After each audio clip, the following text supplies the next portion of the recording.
Welcome back to our channel, UK Pro Writers, where we dive deep into pressing global issues. Today, we have a fascinating research topic that not only addresses international conflicts but also highlights critical human rights and minority rights concerns. We will explore the India-Canada dispute and its broader implications. But before we jump into the details, let's understand why this research topic is of paramount importance. The research on the India-Canada dispute is critically important as it sheds light on the intricate nexus between international conflicts and human rights violations, highlighting the real-world consequences for marginalized communities. By examining responses from global human rights organizations and forums, this research offers insights into the effectiveness of international mechanisms in safeguarding human rights. Ultimately, this study contributes to a deeper understanding of how nations and international bodies can work together to address pressing human rights and minority rights issues on a global scale, promoting a more just and equitable world. Real-world examples. The first example would be, the India-Canada dispute brings to the forefront the ongoing Kashmir conflict between India and Pakistan. This territorial dispute has led to numerous human rights violations, including restrictions on freedom of movement, extrajudicial killings, and allegations of torture. The research can delve into how this dispute has affected the rights of the Kashmiri people and how international organizations have responded to these violations. The second example would be, Sikh minority in Canada. Canada is home to a significant Sikh minority community. The research could explore how the India-Canada dispute has impacted this minority group, particularly in terms of their rights and security. For example, there have been instances of tensions within the Sikh community in Canada due to differing views on the dispute, which can be examined in the context of minority rights and freedom of expression. Chapter 1, Introduction. Chapter 1 of a research study typically includes an introduction to the research topic, providing background information and context. It also outlines the research problem, significance, questions, objectives, and rationale, setting the stage for the entire study. Research problem. The research problem is the issue or question that your study seeks to address. In our case, it's understanding how the India-Canada dispute sheds light on human rights and minority rights issues. For example, one research problem could be, to what extent does the India-Canada dispute reveal violations of minority rights and human rights on an international scale? Research significance. The significance of your research explains why it matters. For instance, this research is significant because it offers insights into the potential consequences of international disputes on human rights and minority rights, ultimately contributing to a more informed global policy. Research questions. Research questions guide your study. Here are 3 examples. What are the primary human rights and minority rights concerns raised by the India-Canada dispute? How have global human rights organizations and forums responded to these concerns? What implications does this dispute have for international diplomacy and cooperation? Research objectives. Research objectives outline what you aim to achieve. Here are 3 possible objectives. To analyze the key human rights and minority rights violations in the India-Canada dispute. To assess the responses of global human rights organizations and forums to the dispute. To identify potential diplomatic strategies to address the human rights concerns in such international conflicts.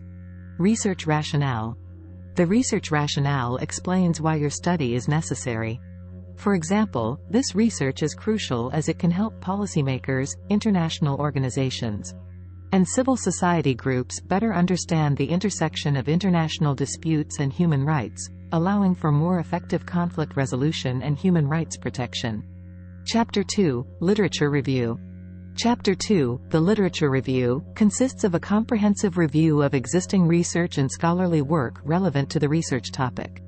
It presents a synthesis of theories, models, empirical studies, and gaps in the literature, offering the reader a broader understanding of the subject matter and the foundation upon which the research is built. The literature review provides context by summarizing existing research.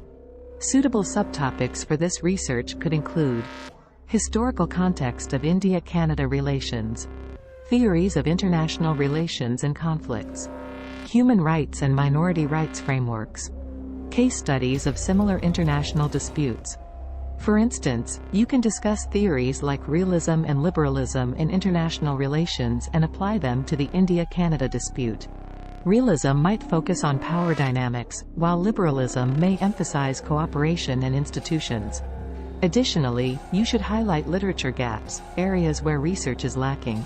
For example, while there is extensive research on international conflicts, there is a noticeable gap in understanding the specific implications of the India-Canada dispute on human rights and minority rights.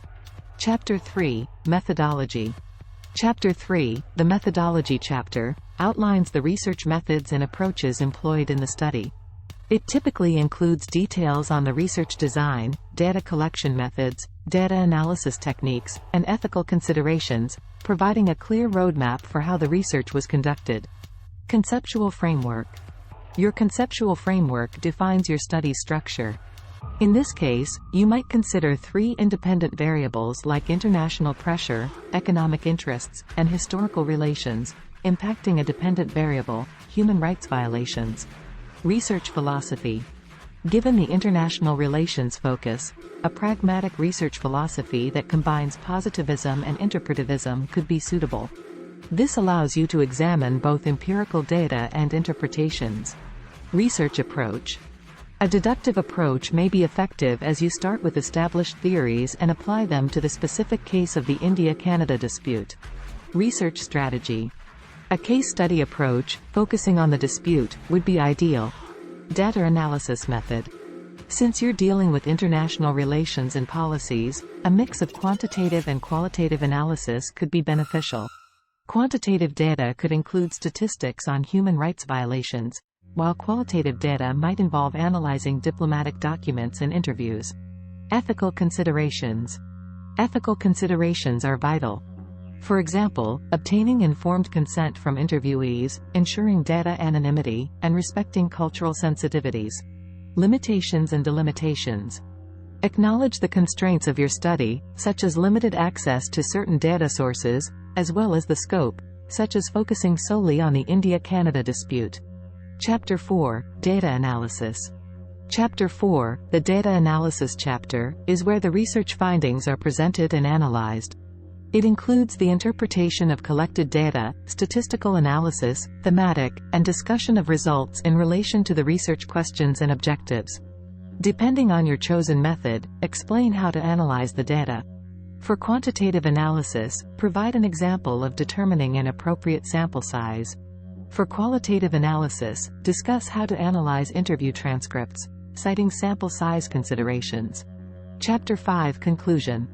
The conclusion summarizes your findings and their implications. Its importance lies in offering closure and presenting the key takeaways from your research. Chapter 6, Recommendations. Recommendations provide actionable steps based on your findings. For instance, you might recommend increased international cooperation to address human rights concerns in such disputes. Suggestion for future research. Suggest areas for future research, such as exploring the role of media in shaping international perceptions of such disputes or examining the effectiveness of diplomatic strategies in promoting human rights. And there you have it. We hope this helps you in creating engaging content that educates and informs your audience about the India-Canada dispute and its implications for human rights and minority rights. Don't forget to like, subscribe, and hit that notification bell for more thought-provoking content. Thanks for watching, and see you next time.